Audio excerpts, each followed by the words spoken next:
Katanya Indonesia paru-paru dunia, tapi kok napasnya sekarang pendek-pendek ya.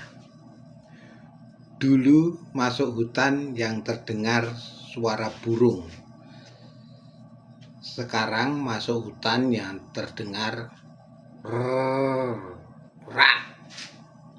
Tenang, itu bukan dinosaurus bangkit, itu chainsaw lagi lembur.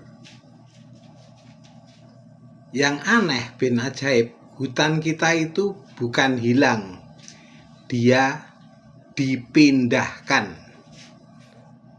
dari pohon jadi papan, dari papan jadi proyek, dari proyek jadi laporan bagus.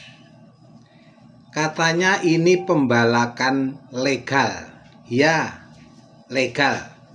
Soalnya yang ilegal cuma rakyat kecil. Hutan ditebang buat lapangan kerja. Ya, lapangan kerja buat alat berat.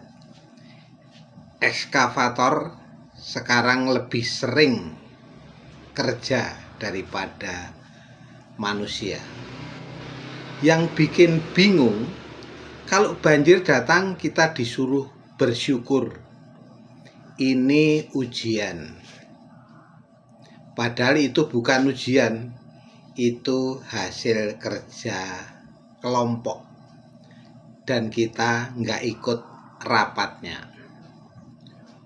Pohon katanya harus ditebang demi pembangunan.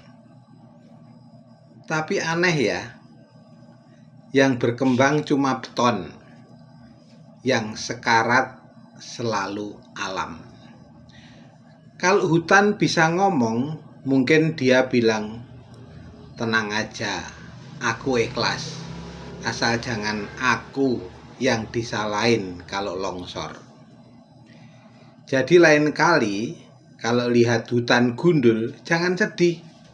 Ingat, itu bukan rusak, itu masa depan yang dipercepat. Cepat kaya, cepat banjir. Seimbangkan.